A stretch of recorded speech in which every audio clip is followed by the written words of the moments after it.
Go past the velvet ropes and straight into the VIP with HK. With HK.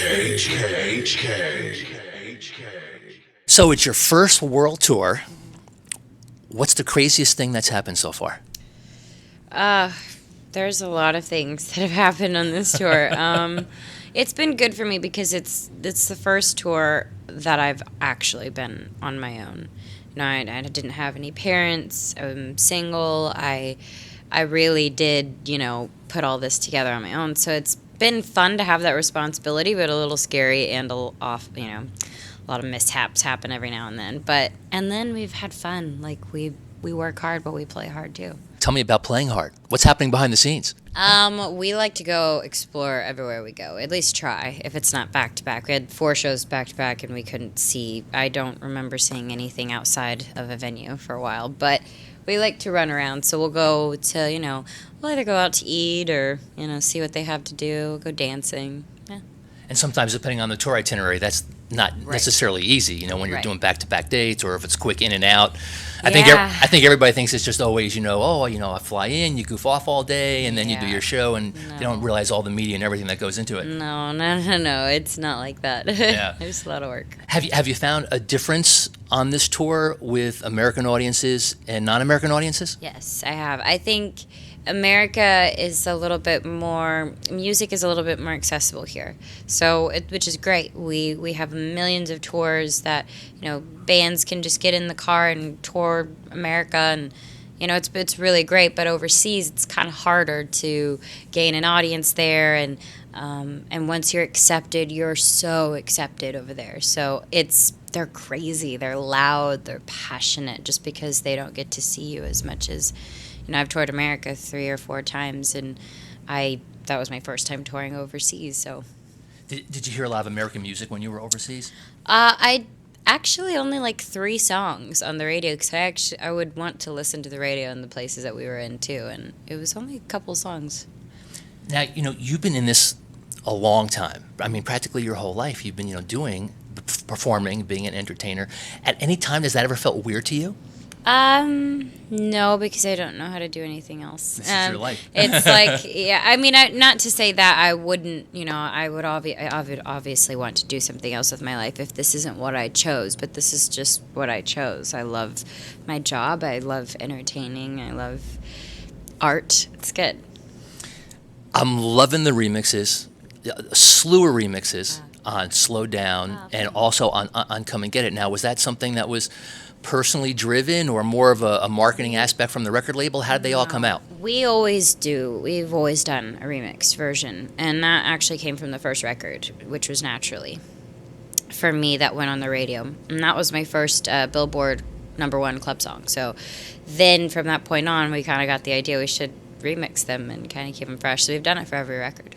And right now, remix culture and DJing, all things, it's so huge. What's your take on what's happening with that whole movement? It's great. Music is going to constantly change. It's going to constantly have phases. It's what's really amazing. You put on a record from the 50s, 60s, 70s, 80s, you're going to feel some sort of way towards them, and I think we're going to say that about this. So at least my generation will. Yeah. So And what I love about all the remixing is I think it's formed a nice melding now where many more influences are coming together, and it's more natural because of the mashups that DJs are doing, or taking a song that someone never thought would, work at 130 BPM. It starts off as a ballad, and then someone puts a great track to it, and it's a whole new vibe. Yeah, I think it's opened a lot of windows, a lot of doors, a lot of windows.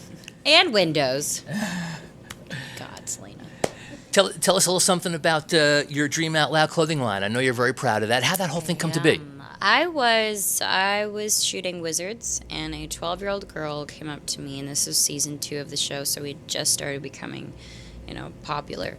And she had a picture of me, and it was a paparazzi picture of me, and I was like, oh, thank you for giving me a picture of myself. And then I look at her, and she's wearing the exact same outfit, and it was adorable, and it was the coolest feeling. So I from then on wanted to kind of do a line. So I've met with a lot of people, but I didn't want to do a line that was, oh, here's my face on a t-shirt. She wore my outfit, so I wanted to make really cute clothes that I could wear at my age, and then also a little girl could wear. And I mean, my mom wears some of my t-shirts, so I wanted to make a affordable, comfortable clothing line for my fans, for the kids that want to dress cute and cozy like I usually am.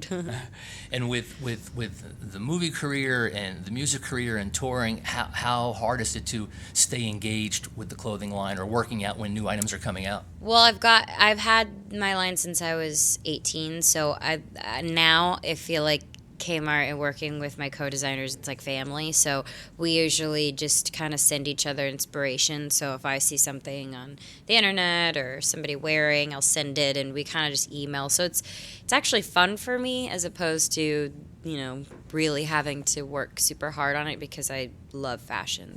We've got some questions from listeners.